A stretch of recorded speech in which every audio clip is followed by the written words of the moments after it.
Magandang umaga ng Miyerkules sa inyong lahat. Narito na ang lagay ng ating panahon ngayong July 17, 2024. Sa ating latest satellite images, makikita natin dalawang weather system pa rin ang nakakaapekto sa ating bansa. Ang southwest monsoon o habagat na siya nagdadala pa rin ng maulap na kalangitan na may mga pag-ulan partikular na sa may kanlurang bahagi ng Southern Luzon, Visayas at ng Mindanao. Sa silangang bahagi naman, nandito pa rin yung low pressure area na patuloy nating minomonitor. Huling namataan 200 km east-northeast ng Surigao City sa Surigao del Norte. Sa ngayon, hindi pa rin natin inaalis yung posibilidad na ito ay maging bagyo habang lumalapit pa rin ito sa kaulapan. Gayunpaman, maging bagyo man o hindi itong low pressure area na ito ay nagbababala tayo kasi patuloy itong magdadala ng mga pag-ulan sa mga susunod na araw, partikular na sa bahagi ng Visayas at kasama din yung Southern Luzon, lalo na itong Bicol region. Kaya sa mga kababayan natin dito sa may area ng Visayas, dito sa may area ng Caraga at sa may Bicol region,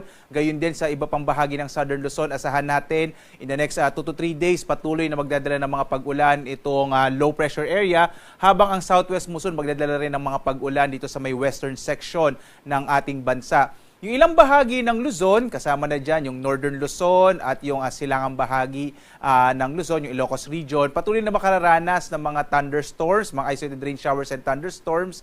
Kasama na dyan itong Central Luzon at yung bahagi ng Calabarzon at Metro Manila. Maliban dito sa low pressure area natin minomonitor, wala na tayo iba pang binabantayan mga weather disturbance sa loob at labas ng Philippine Area of Responsibility. Kaya laging tumutok sa Pag-asa kung makikita natin kung magiging bagyo itong low pressure area na ating minomonitor, silangan ng Mindanao.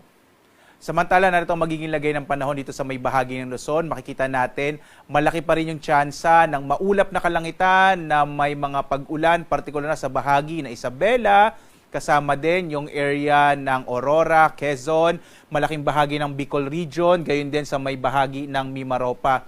Ito ay dulot ng epekto ng low pressure area sa may silangang bahagi ng Luzon, habang dito sa may area ng Mimaropa, dulot naman yun ng southwest monsoon o hanging habagat. Kaya asahan natin yung maulap na kalangitan sa bahaging ito ng Luzon.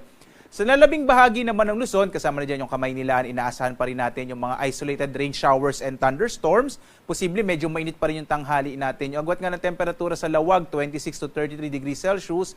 Sa Tuguegarao, 25 to 35 degrees Celsius. Sa Baguio, 17 to 25. Sa Metro Manila, hanggang 33 degrees Celsius. Sa Tagaytay naman, hanggang 30 degrees Celsius. Habang sa Legazpi, 24 to 29 degrees Celsius. Dumako tayo sa Palawan, Visayas at Mindanao. Magiging malaki din yung tsansa ng mga pag-ulan sa Palawan, dulot ito ng southwest monsoon o habagat, at ang agwat ng temperatura sa Kalayaan Islands, 25 to 30 degrees Celsius. Sa Puerto Princesa naman, nasa 25 to 30 degrees Celsius din. Malaking bahagi naman din ng Kabisayaan, itong Eastern Visayas, Western Visayas, Central Visayas at Negros Island region ay patuloy ding makararanas ng maulap na kalangitan na may mga tsansa ng mga pag-ulan, lalo na habang lumalapit itong low pressure area sa may area naman ng Kabisayaan. Agwat ang temperatura natin sa Iloilo, 24 to 30 degrees Celsius. Sa Cebu naman, 24 to 29 degrees Celsius at sa Tacloban, 24 to 29 degrees Celsius. Malaking bahagi din ng Mindanao ay makararanas ng mga pag-ulan sa araw na ito. Dulot yan ng low pressure area sa may silangang bahagi at southwest monsoon dito naman sa may area ng western Mindanao, kasama din yung area ng Soc-Sargen.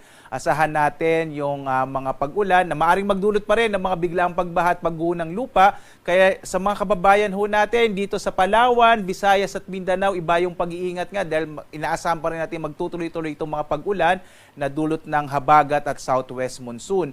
Yung habagat, southwest monsoon at saka yung low pressure area. Sa Zamboanga, ang agwat ng temperatura 24 to 30 degrees Celsius. Sa Davao City, 24 to 30 degrees Celsius. Habang sa Cagayan de Oro, nasa 24 to 30 degrees Celsius.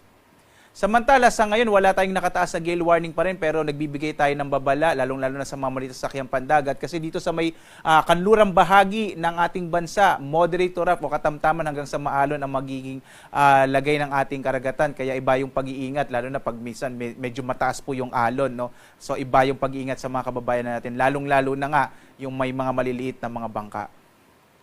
Samantala, ang araw natin ay sisikat mamayang 5:36 na umaga at lulubog, ganap na 6:29